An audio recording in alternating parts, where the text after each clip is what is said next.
Ustedes ya vieron, eh, ahí autorizo, Ahí ya ya está. vieron la, ¿se ve? Sí, perfecto. Y ahí ya está grabando la clase.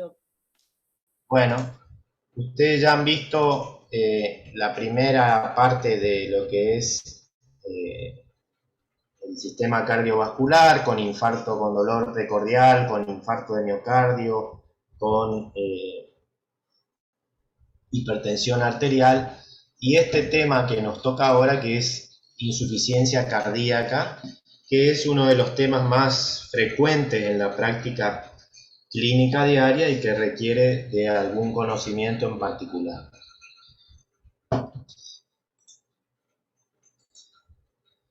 ¿Cómo definimos? Hay muchas definiciones. Yo soy médico clínico, no soy especialista en cardiología, pero me parece que van a encontrar o pueden encontrar un montón de definiciones de lo que es insuficiencia cardíaca, pero es en realidad una anomalía de la estructura que hace que las funciones cardíacas, en este caso que es el de suministrar oxígeno de acuerdo a una frecuencia cardíaca normal y que sirva para que el organismo haga su trabajo, o sea, la necesidad de los tejidos que necesitan que les llegue sangre para funcionar normalmente, en el caso de la insuficiencia cardíaca no ocurre. Acá tienen una anomalía de la estructura o de las funciones cardíacas que hace que el corazón no pueda suministrar oxígeno a través de la sangre a una frecuencia acorde con las necesidades de los tejidos metabolizantes, pese a presiones normales de llenado, o lo hace a expensas de presiones de llenado aumentadas. O sea, el corazón necesita trabajar a mayor presión para poder llevar sangre, por ejemplo, a todo el organismo, a los riñones, al cerebro, al pulmón, a los vasos periféricos, a los órganos periféricos, o trabajando a mayor frecuencia cardíaca, con mayor presión, o sea, son pacientes que pueden estar inclusive hipertensos, o que se llenan de mayor líquido dentro del corazón para poder enviar más sangre al resto de los tejidos.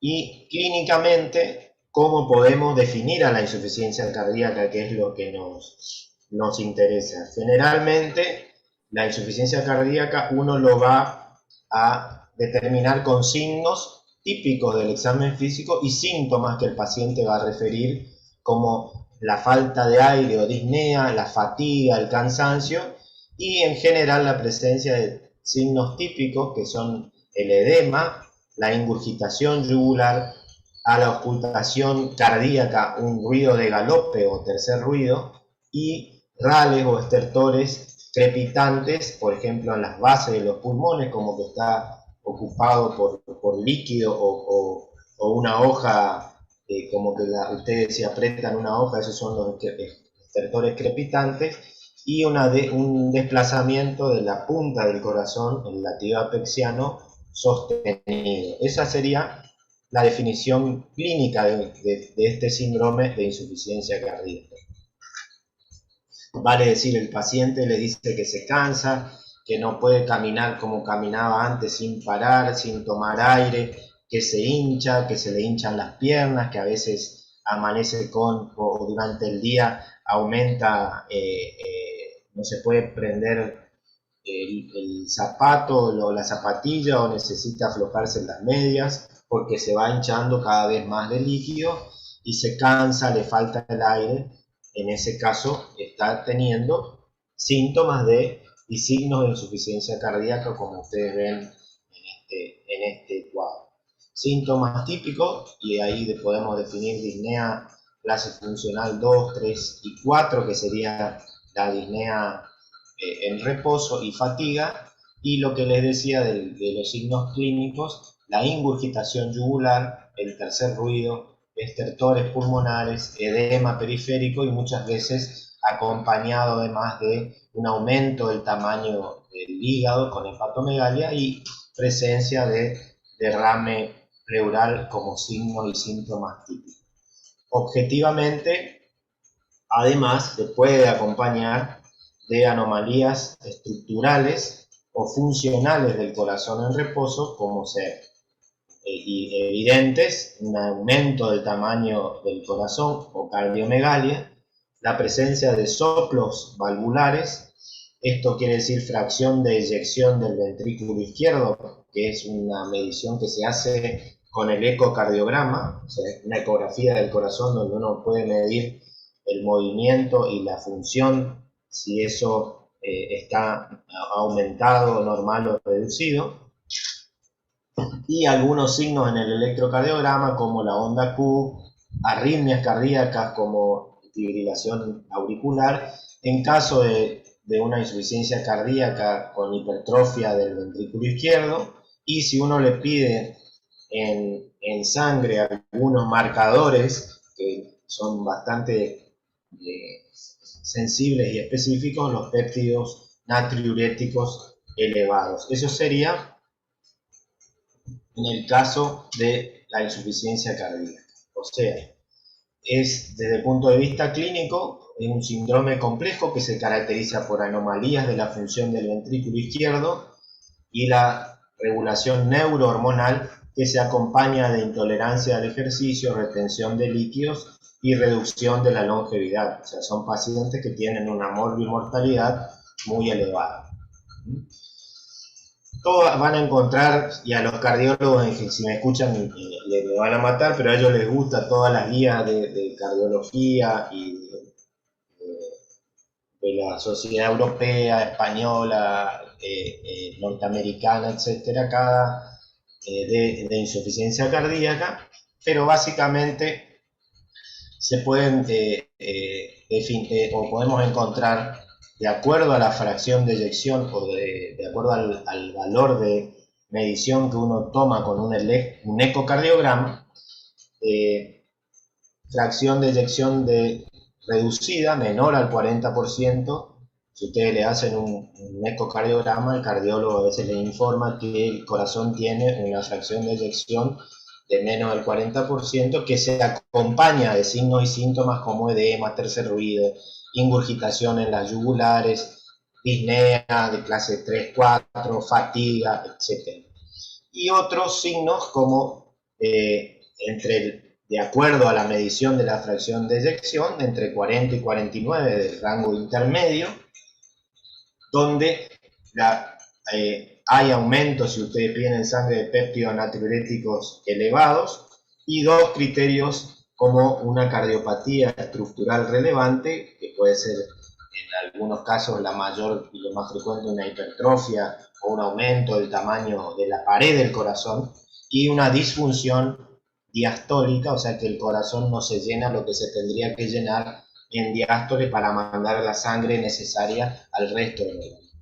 Y a veces la fracción de eyección está mayor al 50%, o sea, está conservada, pero tiene también esas mismas péptidos natriuréticos elevados y también algún tipo de cardiopatía estructural relevante, desde la miocardiopatía dilatada, hipertrófica y disfunción diastólica. Son distintos estadios que puede tener esa insuficiencia cardíaca de acuerdo al ecocardiograma. Hay muchos estudios, pero el estudio de Framingham, que es el más conocido de cardiología durante muchos años, habla de una prevalencia del 2, entre los 35 y 64 años, de 2 pacientes cada 1000, y pasando los 65 años, 12 cada 1000 pacientes con insuficiencia cardíaca. Entonces tenemos que determinar en estos casos cuáles son las etiologías o cuál es la causa de la insuficiencia cardíaca. En general, cuando vemos, hay, de acuerdo a los estudios, a los ensayos con fármacos, a las poblaciones de los hospitales, distintas causas de acuerdo al lugar. En realidad hay como 40 causas de insuficiencia cardíaca, pero más o menos hay 5 que ocupan el 90% de la consulta, de la práctica clínica diaria.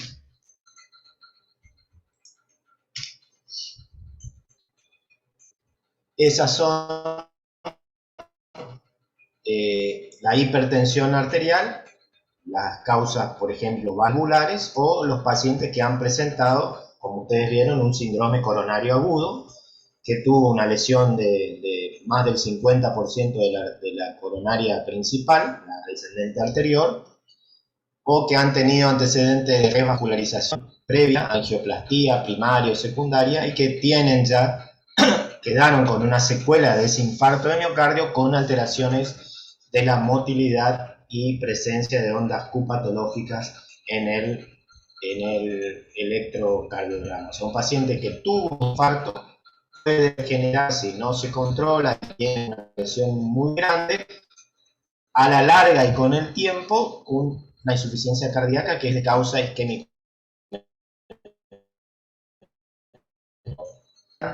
y persisten con una historia de presión arterial sistólica mayor de 160-90 en los últimos 5 años, pueden tener signos de insuficiencia cardíaca de leve, moderada o severa desde el punto de vista clínico, y en el examen, como ustedes pueden ver aquí, proteinuria, hipertrofia de la pared del ventrículo izquierdo, o sea, un ventrículo grueso.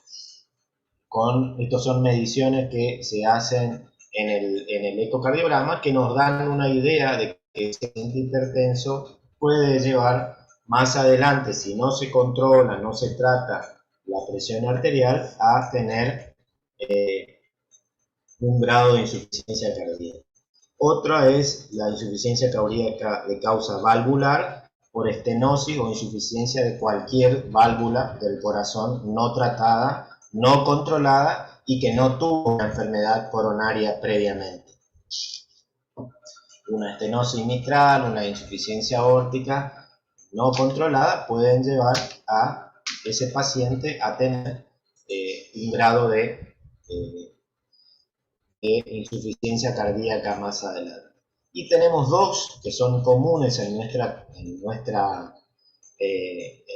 zona, en nuestro país, que es el Chagas, que da una miocardiopatía dilatada importante, que lleva a una insuficiencia cardíaca con arritmia ventricular, bloqueo de rama, hemibloqueo, etc. Y sigue siendo, como causa de miocardiopatía dilatada, una causa de insuficiencia cardíaca. Y la otra que también da miocardiopatía dilatada es la insuficiencia cardíaca de causa alcohólica, tomando más de 2 litros de vino o de cerveza y de 200 mililitros de whisky por día durante más de 10 años. Ahí habría que agregarle Fernet, vodka, etcétera, lo que se toma ahora habitualmente. Y otras causas que son las de causa idiopática, donde no hay alguna causa que justifique la presencia de la dilatación de las cavidades izquierdas, que además puede estar o no comprometiendo al ventrículo derecho. Esa sería una causa idiopática. ¿Cuál es la más importante de todas? Y bueno, ahí tenemos el infarto agudo de miocardio, que lleva a un remodelado de la pared del ventrículo izquierdo y a la dilatación después de origen isquémico necrótica, que es la más común y la más importante, después seguida por la alcohólica, que es la que vemos en general nosotros en los hospitales públicos.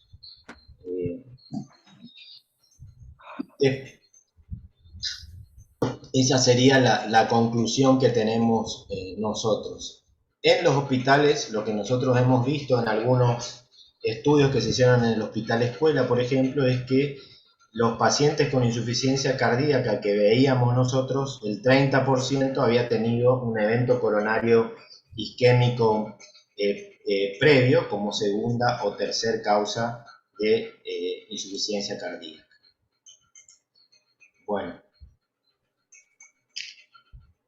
hay muchas clasificaciones que vamos a pasar de lado y vamos a ver un poquito ¿Cuál es el perfil clínico cuando uno recibe un paciente que uno sospecha que tiene insuficiencia cardíaca?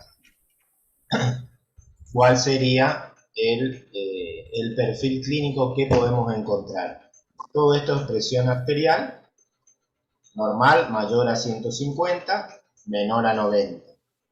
Cuando hay una insuficiencia cardíaca que está comenzando a empeorar, la mayoría de los pacientes tienen una presión arterial normal, puede tener edema agudo de pulmón de golpe como falla del ventrículo derecho y sobrecarga del lado derecho al comienzo de los síntomas de empeoramiento de una insuficiencia cardíaca que normalmente el paciente la compensaba porque no caminaba mucho, porque estaba quieto, porque se tomaba la presión y le daba normal y no presentaba, por ejemplo, en este caso, shock cardiogénico que sí está presente en un paciente que debuta con una insuficiencia cardíaca aguda. Muy alta la presión o más de 150 la presión arterial, con shock cardiogénico que se acompaña de edema agudo de pulmón y falla del ventrículo derecho. Cuando hay una insuficiencia cardíaca ya avanzada con el tiempo, un estado más, por llamarlo, terminal de los pacientes, que ya no tienen una muy buena función cardíaca, tienen hipotensión arterial en casi el 90% de esos pacientes, con falla del ventrículo derecho y edema pulmonar. El edema pulmonar en general lo van a ver con líquido o con derrame pleural bilateral en una radiografía o en la ocultación cardíaca, que puede aumentar o disminuir de tamaño, acompañado también de todos los otros signos y síntomas que vimos recientemente. Hay algunas clasificaciones, esta es una de las más frecuentes, que es la clasificación de Killip, que se utiliza en pacientes que tienen un infarto agudo de miocardio, como habrán visto, de la fase 1 que no tiene insuficiencia cardíaca, a la fase 4 con shock cardiogénico, hipotensión, vasoconstricción, oliguria, cianosis y diaforesis, que son los pacientes graves entre la 3 y la 4 que tienen la mayor morbimortalidad. Para eso sirve esta clasificación. Hay otras clasificaciones también en el caso de pacientes con insuficiencia cardíaca que, por ejemplo, tienen alto riesgo de presentar, pero no tienen anormalidades todavía estructurales, ni miocárdicas o valvulares, y no han tenido síntomas de insuficiencia cardíaca.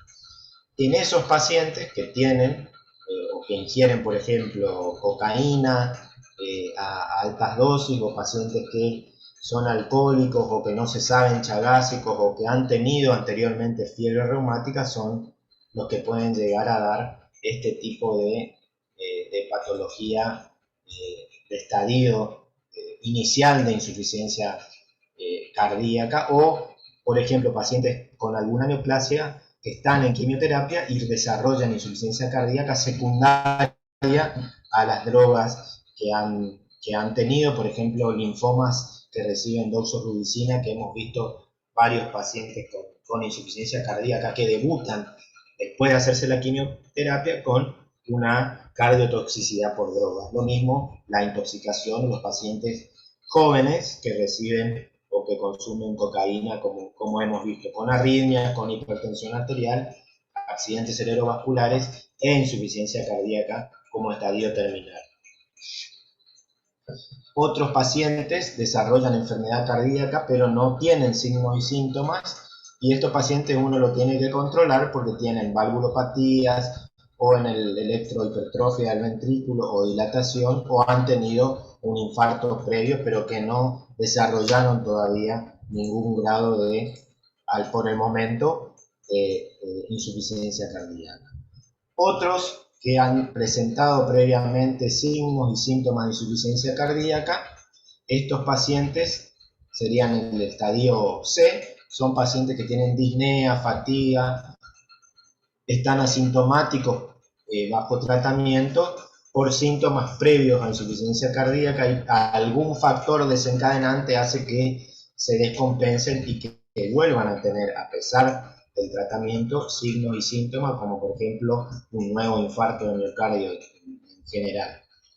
Y el último estadio, que sería el estadio D, que son pacientes que ya tienen una insuficiencia cardíaca muy avanzada y que necesitan aporte continuo, por ejemplo, de drogas como inotrópicas, como la dopamina o dobutamina, y nosotros acá trasplantes cardíacos es raro que se hagan, pero son pacientes que ya están internados porque necesitan control estricto de la sintomatología. La otra cosa que quiero que recuerden es la clasificación de la capacidad funcional, que era lo que les decía, desde lo leve, que es la 1, a lo grave o severa, donde hay la clase 1, la actividad física ordinaria, como es caminar, ir al baño, estar en la casa, no le causa fatiga, disnea, palpitaciones o dolor precordial o angina de pecho. La clase 2, ligeras limitaciones, ya caminar hasta 2 cuadras le causa, por ejemplo, fatiga y disnea o palpitaciones. La clase 3, hay marcada limitación para cualquier actividad física leve, pero con el reposo mejora. Y la clase 4 es aquella muy más grave, donde hay incapacidad para llevar a cabo cualquier actividad sin molestia, inclusive síntomas de insuficiencia cardíaca o angina en reposo. Cualquier actividad física provoca grado o molestia. Esa es la clasificación de la sociedad de la New York Heart Association.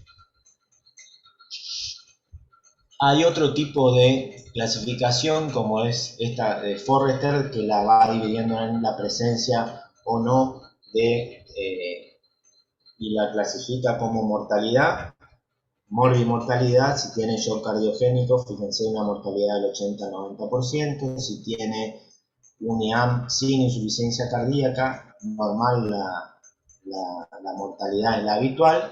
El edema agudo de pulmón puede llegar a una mortalidad del 10%. Eso de acuerdo al índice cardíaco y a la presión capilar pulmonar elevada, por ejemplo, en el shock hipovolémico y la hipovolemia. Son distintas clasificaciones que ustedes pueden llegar a ver. ¿Cuáles son las diferencias, ahora sí, desde el punto de vista clínico, entre lo que es una insuficiencia cardíaca aguda y una crónica? En la aguda, la disnea es de inicio abrupto, la presión venosa yugular generalmente está normal y puede haber una ingurgitación. Ustedes le miran el cuello a 45 grados sentado y al inspirar le piden que respire, que inspire y que expire, y fíjense, se fijan las yugulares si colapsan o no colapsan. Cuando no colapsan, con la inspiración quiere decir que hay un aumento de la presión venosa yugular que puede estar elevada en estos casos. Rales, cuando ustedes auscultan, son frecuentes en las bases de los pulmones. Se escucha como una hoja que hace este sonido de líquido dentro de la cavidad pleural, en la membrana pleural. Rara vez hay edemas, en general hay muy poca, y eso es algo que tienen que acordarse siempre, es de pesar a los pacientes con insuficiencia cardíaca, así esté compensada o descompensada, porque en este caso de la aguda está ausente o muy leve el aumento de peso. La cardiomegalia, como recién está comenzando, es poco común, y el electrocardiograma también tiene la posibilidad de ser normal o con algunas alteraciones agudas. Es una lesión que puede revertir comúnmente si se hace un tratamiento y se controla, porque además tiene una fracción de eyección del ventrículo izquierdo normal en general, pero puede estar aumentada o reducida, y la mortalidad va a depender de la causa de esa insuficiencia cardíaca aguda. La crónica, la disnea ya estaba presente y aumenta, o sea, aquel que tenía clase 1 o 2 puede pasar a la 2, 3 o 3, 4.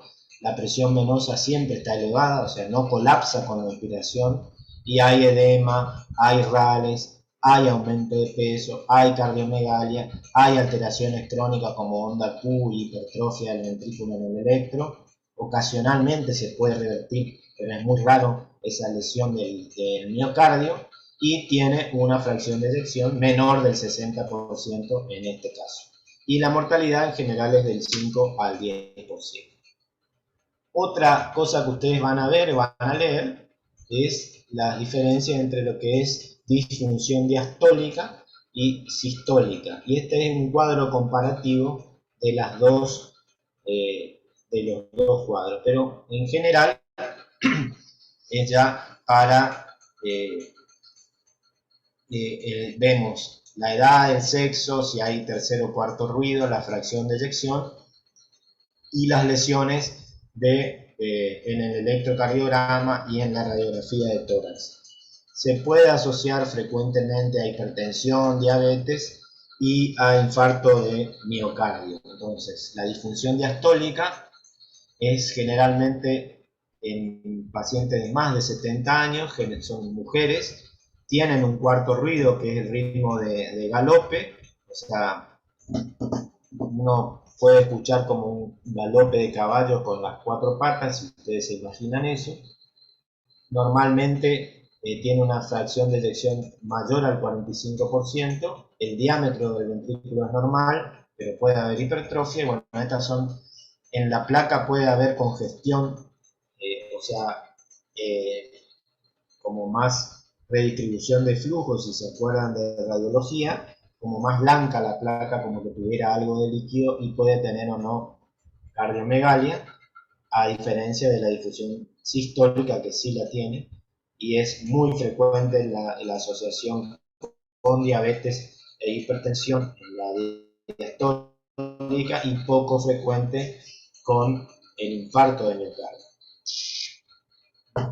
La sistólica es generalmente nombres, hay tercer ruido, menos de 45% ya la fracción de eyección, sí hay dilatación del ventrículo izquierdo, hipertrofia del ventrículo izquierdo al estar dilatado es poco común, y es común bloqueo de rama o secuela de infarto de miocardio, y frecuentemente o persistentemente hay fibrilación auricular o hay arritmias cardíacas.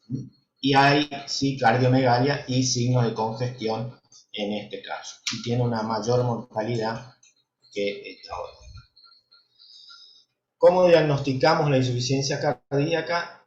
Y la diagnosticamos como todo con el examen físico, el buen interrogatorio y la interpretación de los exámenes complementarios, que son en general lo que tenemos es la radiografía de tórax, el electrocardiograma y un ecocardiograma, pero además podemos solicitar péptido natriurético auricular.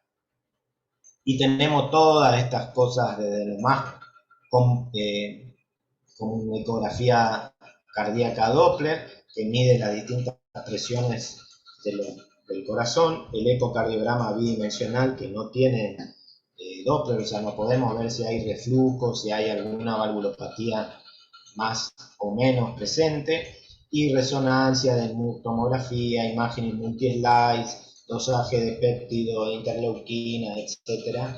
Pero normalmente el interrogatorio, el examen físico, el electrocardiograma, la radiografía y el ecocardiograma es lo que nos va a servir para diagnosticar insuficiencia cardíaca.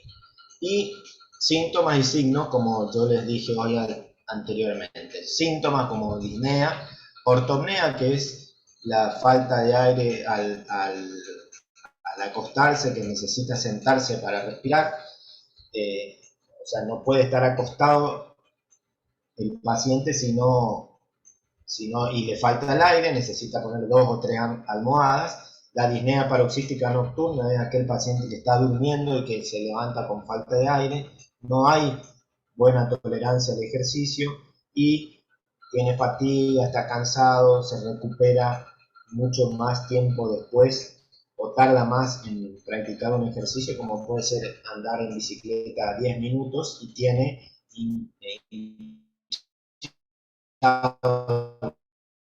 los tobillos.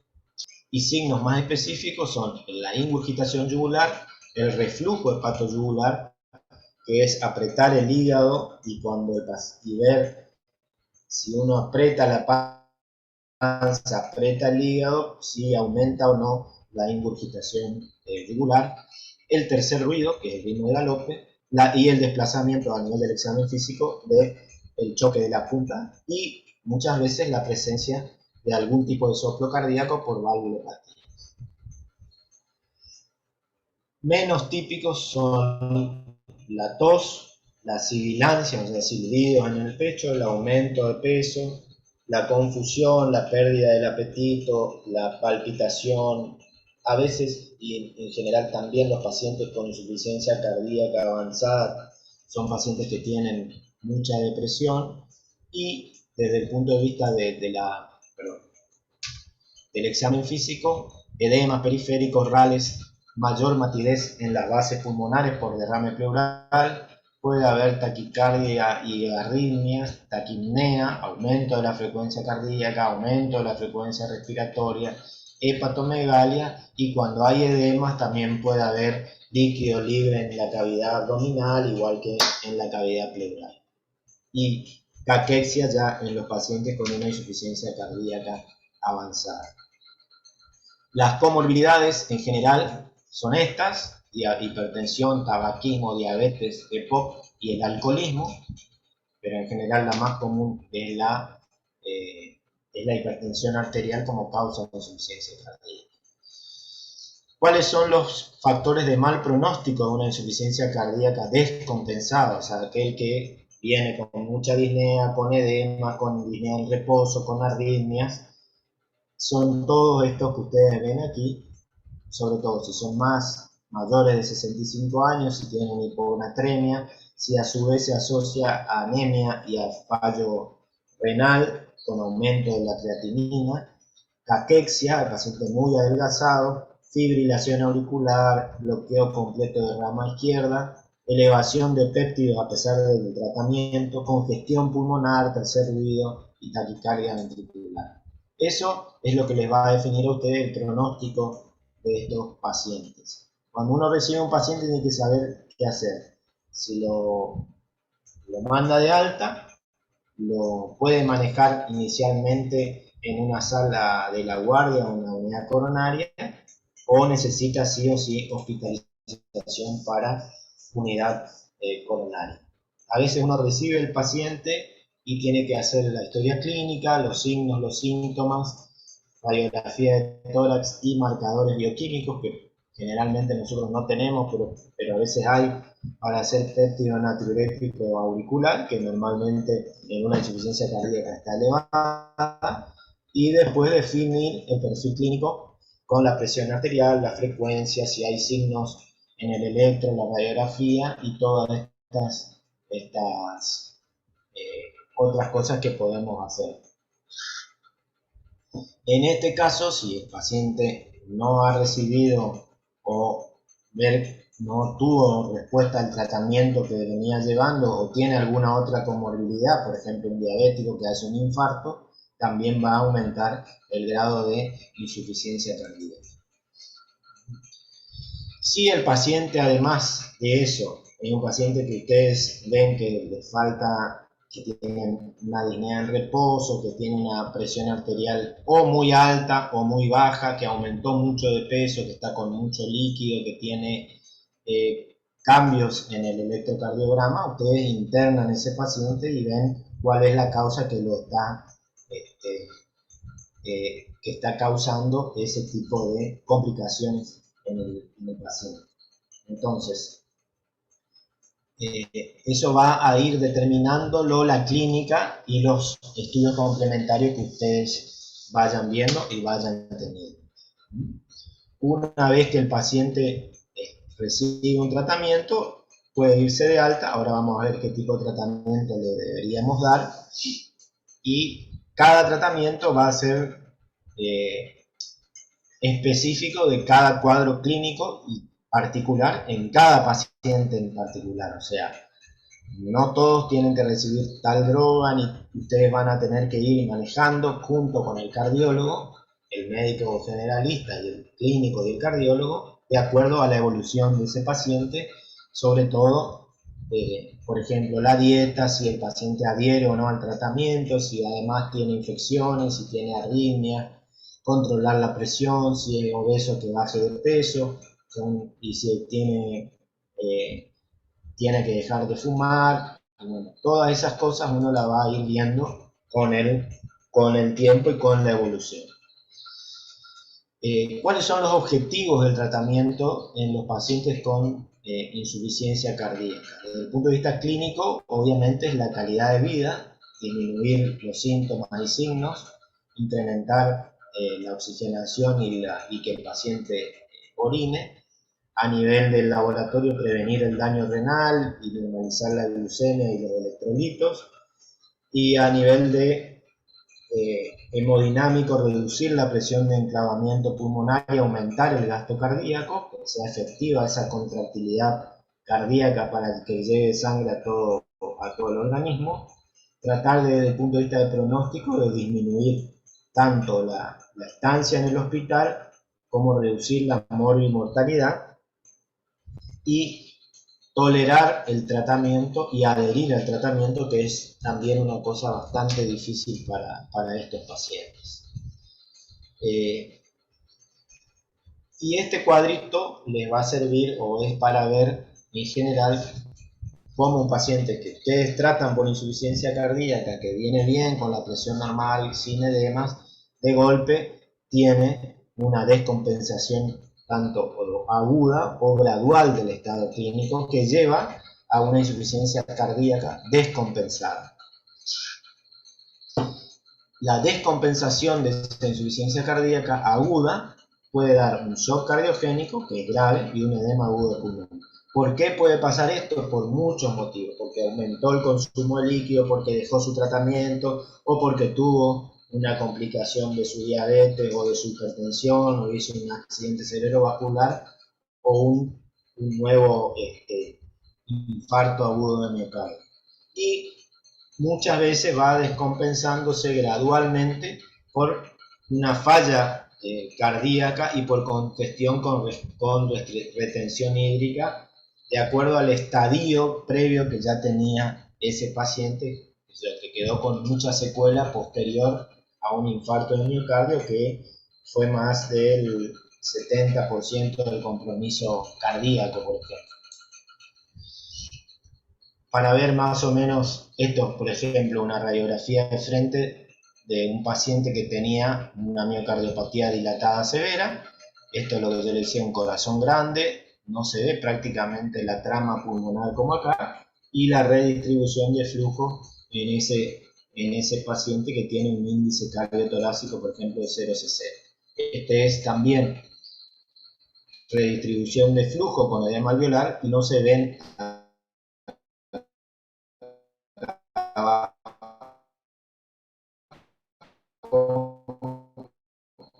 las como en este caso, por ejemplo, en este caso hay derrotofreno. Esta es una imagen de un Doppler, donde están las... No soy especialista en esto, pero bueno, el Doppler nos permite ver si hay buena función de las válvulas o una insuficiencia cardíaca. Y nos permite el ecodoppler medir las presiones pulmonares. Esto es diurético, que es muy difícil que nosotros lo tengamos, pero ¿qué tenemos para hacer? Electroecocardiograma, y vamos a pasar a esta que es criterios de admisión en el hospital. Obviamente en cuadros graves, el paciente que tiene edema agudo de pulmón, saturación de menos del 90%, taquicardia, una presión arterial sistólica menor al 75 y alteraciones mentales atribuidas a la hipotensión, un paciente que está estuporoso, que hay que despertarlo, y que tiene una insuficiencia cardíaca descompensada aguda. Esos son inmediata hospitalización. Y de urgencia también, y vemos muchas veces pacientes que tienen mucha ascitis, panza muy hinchada, muy grande, anasarca, que es la presencia de líquido a nivel de todo el organismo, o sea, es edema de miembro inferior, derrame pleural, derrame pericárdico y derrame a nivel de la cavidad abdominal. Y generalmente a veces son pacientes con enfermedad pulmonar obstructiva crónica o renales crónicos que a su vez hacen insuficiencia cardíaca descompensada y hay que internarlo.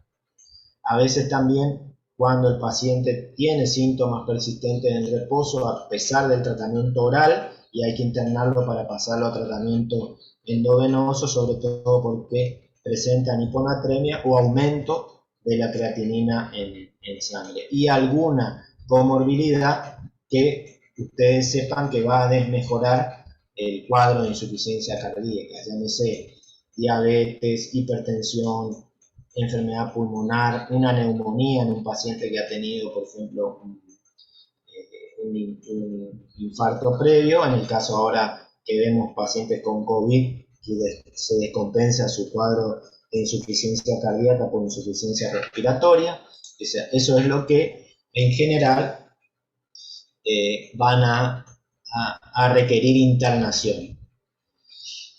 Y esto es un cuadrito de como una escalera de los distintos tipos de tratamiento que el paciente va a requerir.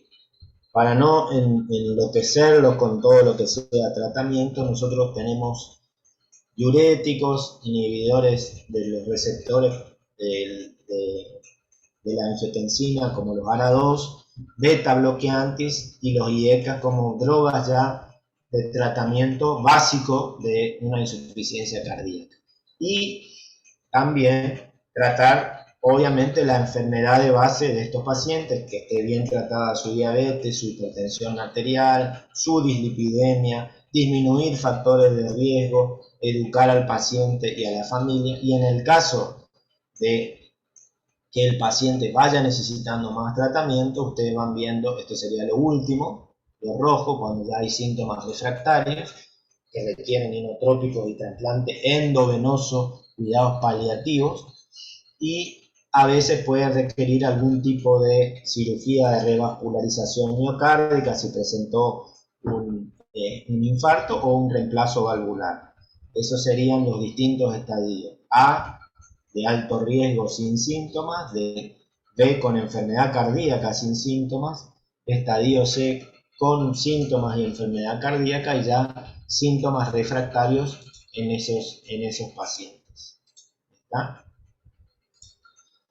Al principio, para aliviar los síntomas, uno comienza con diurético de LASA, como puede ser la furosemida, 40 miligramos, de acuerdo a la presión arterial, y ahí uno puede ir añadiendo distintas drogas como el enalapril o el losartán, por ejemplo, y ver cómo evoluciona, si mejora la disnea, si mejoran los edemas, si no se pone muy hipotenso. Es un tratamiento, por decirlo así, muy particular para cada paciente y hay que ir siguiéndolo. Sigamos, porque esto ya es, eso después le subo yo ahora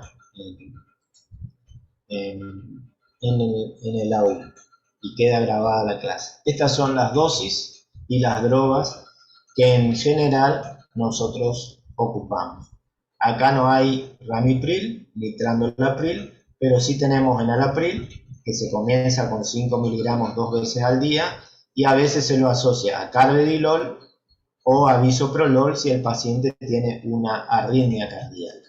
Por ejemplo, si todo este tratamiento y uno llega a la dosis máxima y el paciente a pesar de eso persiste con disnea, persiste con edemas, persiste con síntomas y, por ejemplo, tiene una fracción de eyección del menos del 40%, se ocupa y antagonista de los receptores de los mineralocorticoides como la espironolactona o la eplerenol. Al ser un tratamiento específico para cada paciente, ustedes tienen que ir controlando, además, si le dan diuréticos, que el paciente tenga lo que se llama un balance negativo, que tome medio litro a 1 litro de agua por día, pero ustedes saben que va a orinar 2 a 3 litros de agua por día, y una de las complicaciones es la hipocalemia. Y todos los diuréticos producen hipocalemia. ¿Cómo se manifiesta eso? Con calambres, pueden tener una gran cantidad de calambres nocturnos o durante el día, o dolores musculares, y además arritmias cardíacas que a veces son la causa de muerte en estos pacientes, la hipocalemia de menos de 3,5 miliequivalentes, que es lo que uno tiene que ir controlando de acuerdo al ritmo de la diuresis. El mismo paciente le dice que se secó y además que bajó 10 kilos en una semana. Eso no es lo normal y hay que ir regulando la dosis en ese caso.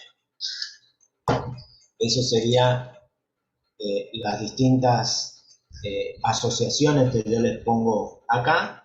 Estas últimas, nitroglicerina, dobutamina, dopamina, se hacen en la unidad coronaria, lo mismo que muchas veces la digoxina, que era una droga que se usaba antes en insuficiencia cardíaca y que ahora tiene indicaciones muy especiales para el uso de insuficiencia cardíaca.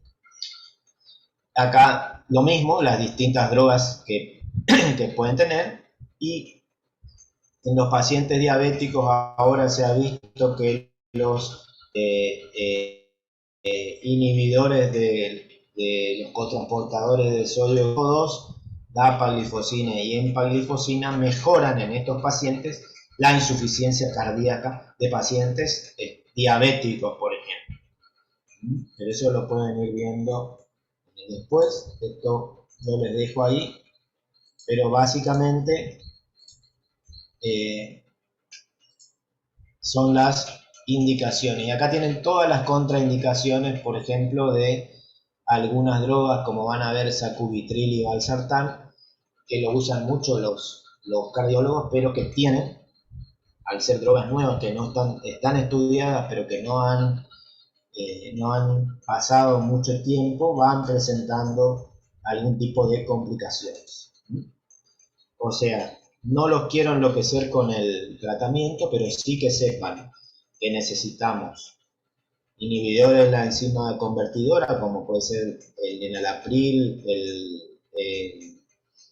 inhibidores de los receptores como el losartán, el bisoprolol y el carvedilol como beta bloqueantes, y los diuréticos como la furosemida, la hidroclorotiazida y la prerenona o espironolactona en caso de insuficiencia cardíaca grave, como bases del tratamiento desde el punto de vista de un clínico o de un generalista. Si no mejora, evidentemente lo tiene que mandar al especialista en cardiología a ver qué es lo que está pasando. Y la base de esto es el estudio, el examen físico, el interrogatorio, el examen físico y los estudios complementarios básicos, que son la radiografía de tórax, el ecocardiograma, el electrocardiograma y algunos análisis de laboratorio como son la función renal, la función de la tiroides, la función del hígado, y en el caso de pacientes que tengan una comorbilidad como la diabetes o la hipertensión, que todo eso esté también controlado.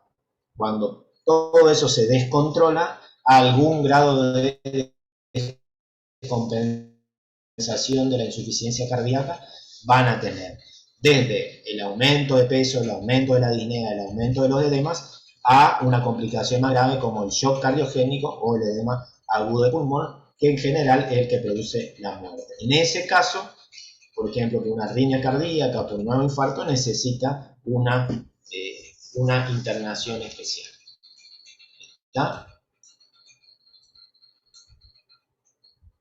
¿Alguna pregunta? Dejo de compartir pantalla. Hola doctor, sí tengo una duda. Bueno, En cuanto a los criterios de hospitalización, teniendo en cuenta todo el contexto clínico, ¿no?, del paciente, ¿debe tener todos los ítems que estaban no, en la diapositiva o cuáles vendrían a ser los más importantes, digamos, para decir este sí va a hospitalizarse y este no?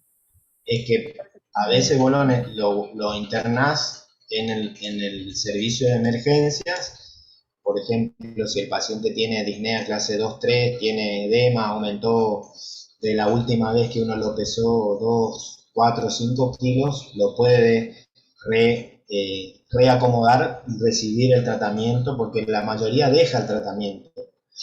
O tenés que hacerle un electrocardiograma si no está con un infarto, o le tenés que ver si es un paciente diabético, si no tiene una infección que descompensa su diabetes y tiene, por ejemplo, es una infección urinaria y está con fiebre o tiene una neumonía. Eso va a hacer que su función cardíaca, por aumento del metabolismo, esté alterada. Entonces, ese criterio no es un criterio específico de sí o sí se interna o no se interna. La mayoría queda internado o en la guardia o en clínica en el piso, o en el caso que requiera, por eso digo, esté en edema agudo de pulmón, esté muy hipertenso, o todo lo contrario, esté en un shock cardiogénico, que no tenga casi presión, que tenga trastorno del sensorio. En ese caso uno ya lo interna en la unidad coronaria. Pero la mayoría leve se puede, qué sé yo, viene porque está un poco más cansado, pero camina, ya no caminaba 5 cuadras y se cansaba, ahora camina 3 y se cansa, y uno va artesanalmente manejando ese criterio de internación. No quiere decir que todos los pacientes se internen por eso, pero sí, si tiene alguna comorbilidad y algún evento nuevo, tanto miocárdico como infectológico, por ejemplo, se lo descompensa y sí se interna para tratar también esa patología. No sé si fui claro en lo que te digo. Sí, doctor, muchas gracias. No entendiste nada, pero no importa. ¿Alguien más? Doc, ¿se me escucha? Sí. Sí. Quería preguntarle si, a lo mejor es un poco tonta mi pregunta, pero si la insuficiencia cardíaca es exclusiva, digamos, de una anomalía en la función ventricular izquierda, o si se No, da en no. en la derecha también, pero menos frecuente. También hay insuficiencia cardíaca derecha, pero ya ha dado toda la vuelta, digamos, por ejemplo, en pacientes que tienen alguna enfermedad pulmonar, como los EPOC o hipertensión pulmonar, tienen insuficiencia cardíaca derecha, pero en general ya antes se hablaba de derecha a izquierda, pero ahora ya también los pacientes que tienen una disfunción del ventrículo derecho, a su vez también tienen disfunción del ventrículo izquierdo, hasta que la hipertensión pulmonar dé toda la vuelta y haga lo que se llama corazón pulmonar. Son pacientes graves que también tienen reflujo hepatoyugular, tienen edema, tienen una hepatomegalia marcada y les falta el aire en reposo prácticamente. Es difícil diferenciarlo de su causa más que nada pulmonar. ¿Ya? O pacientes que tienen insuficiencias valvulares tricuspidias, por ejemplo. No son los más comunes, pero sí un paciente con una miocardiopatía dilatada alcohólica tiene una insuficiencia cardíaca global, derecha e izquierda.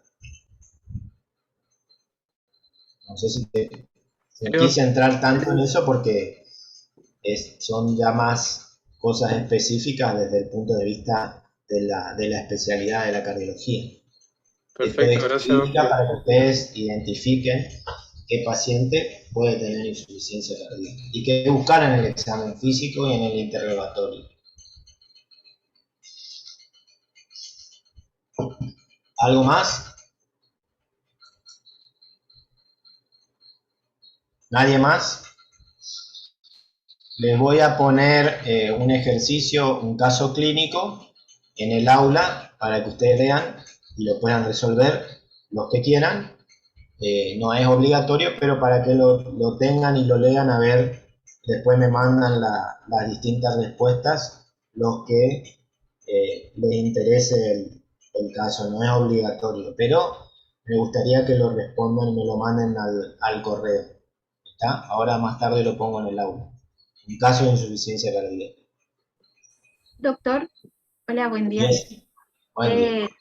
Yo también tengo una pregunta que no sé si será medio Sí. tonta, pero en un paciente, por ejemplo, que tenga una hipertrofia ventricular secundario a hipertensión, ¿estaría contraindicado que el alcohol o no tiene nada que ver una cosa con la otra? El alcohol lo va a llevar a una dilatación del corazón más adelante de acuerdo a la cantidad que toma. No quiere decir que porque en general el que tiene hipertrofia es hipertenso, pero sí puede tomar algo de alcohol, no es que está contraindicado.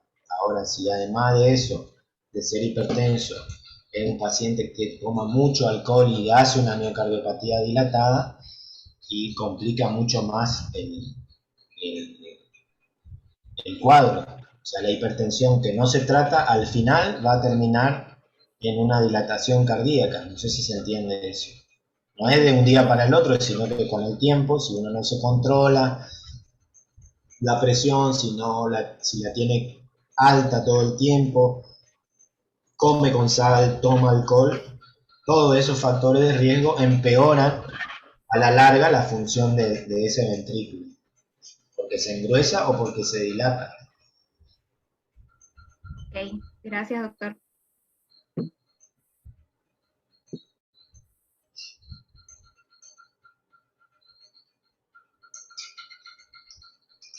Doctor, yo tengo una pregunta. Sí. ¿Escucha? Con respecto a la asistencia circulatoria mecánica, ¿es exclusiva para pacientes que tienen una insuficiencia cardíaca avanzada o Espera que no refractaria o también? te escuché cortado. ¿Cómo? Repetime, por Con favor. respecto a la asistencia circulatoria mecánica, ¿es exclusiva para pacientes que tienen una insuficiencia cardíaca avanzada o refractaria?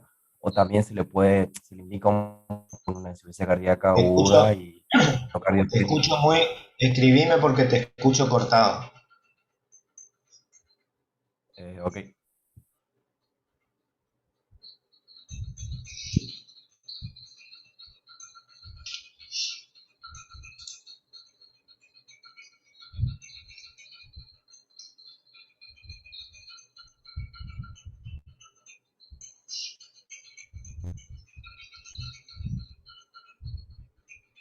A ver, la insuficiencia cardíaca terminal avanzada ya es un paciente que no tiene mucho más que cuidados paliativos. Ya cuando tiene disnea en reposo, cuando eso.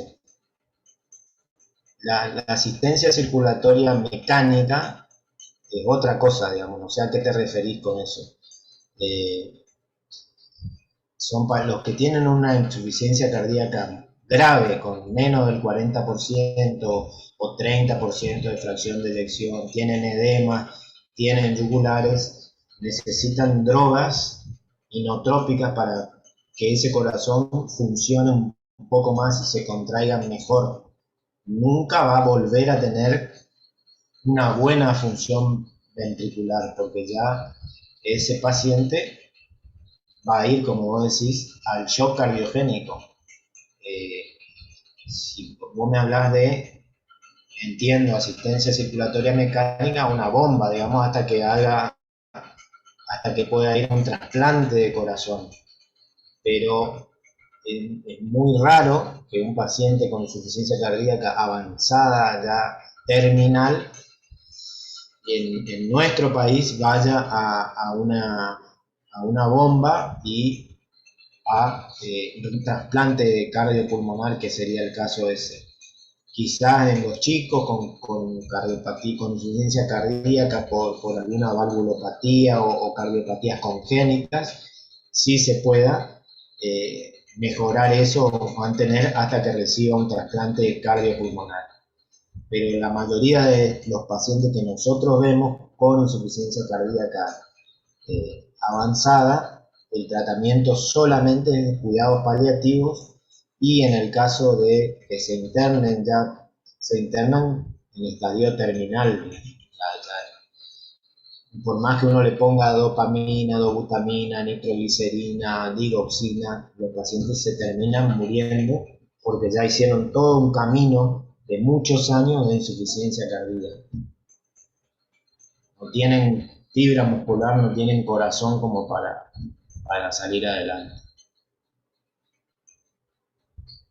Perfecto. ¿Alguien más?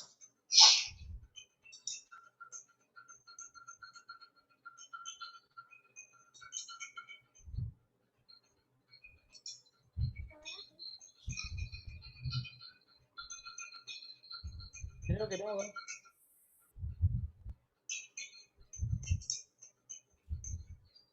No, se sigue usando en Alapril. El cambio a sacubitril valsartán lo hacen en general los cardiólogos con algún grupo de pacientes que tienen. El costo es muy alto del sacubitril valsartán. Ese es el problema. Así que le podés dar valsartán solo o en Alapril regulado con diurético y beta bloqueante. Pero sí, los cardiólogos usan el sacubitril valsartán para casos muy específicos de insuficiencia cardíaca. El enalapril es lo más barato, chicos. Estamos en Argentina. Está mal que diga, pero es así.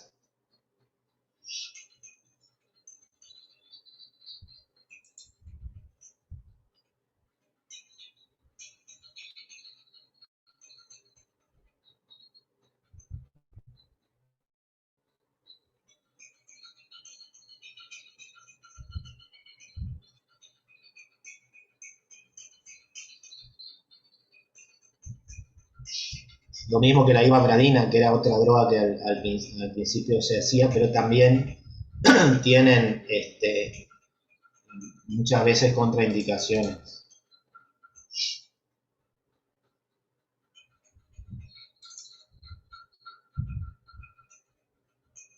¿Está?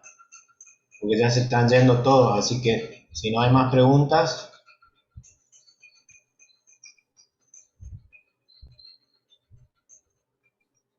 Terminamos acá, Diego. Bien, Doc, perfecto. Muchas gracias. Muchas gracias, doctor. Muchas gracias. Gracias, doctor. Gracias, Rosa. Hasta luego. Hasta luego. Gracias, Doc, por la clase. Gracias, doctor. Hasta luego.